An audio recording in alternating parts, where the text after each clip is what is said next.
Il y a 2 ans, je suis allée chez la gynécologue et à la suite de la visite, bien évidemment, elle m'a dit qu'il faut faire échographie, mammographie parce que bon, il y a quelque chose de suspect. Donc j'ai pris rendez-vous, j'ai fait échographie, mammographie et la radiologue m'a dit il faut faire un prélèvement. Donc à ce moment-là, j'ai tremblé de partout et j'ai compris tout de suite que prélèvement voulait dire biopsie.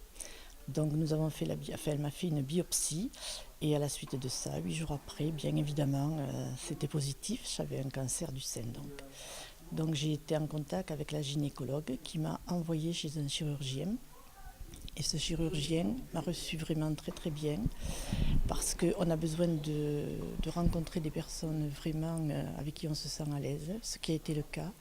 Et je lui ai dit tout de suite, puisqu'il faut m'opérer, je veux que ce soit fait très rapidement.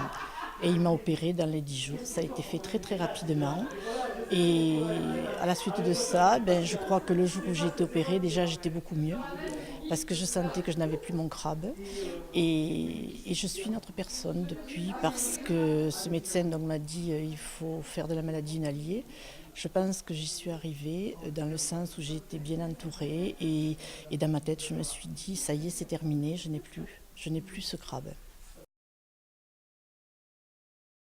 Oui, parce que la maladie, je n'y pense pas. Honnêtement, je n'y pense pas. J'entoure les gens qui autour de moi, malheureusement, ont un problème.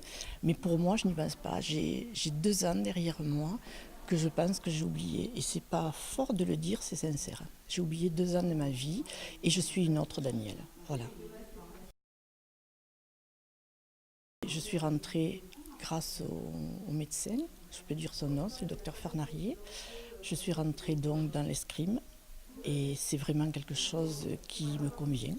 C'est très convivial, ça fait bouger l'épaule, et puis ça fait passer un moment. Ça permet de sortir de chez soi, parce que ça, moi je le dis pour tout le monde, il faut sortir de chez soi. Il ne faut surtout pas rester et penser toute la journée à ce qui vient de se passer ou aux problèmes de santé que l'on a. C'est pas évident, mais je pense qu'on y arrive quand on est bien entouré. Le seul conseil que je donne, c'est de ne pas regarder Internet. Moi, lorsque j'ai appris ma maladie, je n'ai pas du tout regardé ce qu'était un cancer du sein en allant sur Google. Je n'ai pas voulu parce que j'ai toujours fait confiance au médecin, au chirurgien. Donc je me suis fiée à tout ce qu'il m'a dit parce qu'il a été très franc. On a toujours été francs tous les deux dans les questions et les réponses. Surtout que ces personnes-là ne regardent pas Internet. Et à la suite de ça, je voudrais dire, faites-vous suivre. Allez très régulièrement chez le gynécologue parce que justement, depuis que je suis dans ce milieu, je m'aperçois que le cancer du sein, ça ne touche pas que les personnes de mon âge puisque moi je suis plus âgée que certaines jeunes qui ont 20, 30 et 40 ans.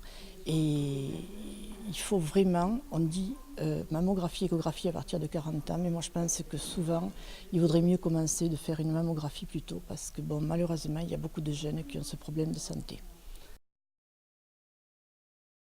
Oui, j'ai plein de projets.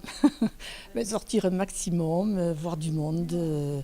Et puis maintenant, m'occuper par le biais de Solutions Riposte, de m'occuper de cette association qui est vraiment très importante. Et vu la cause, j'ai- je, je suis vraiment contente d'être dans cette association.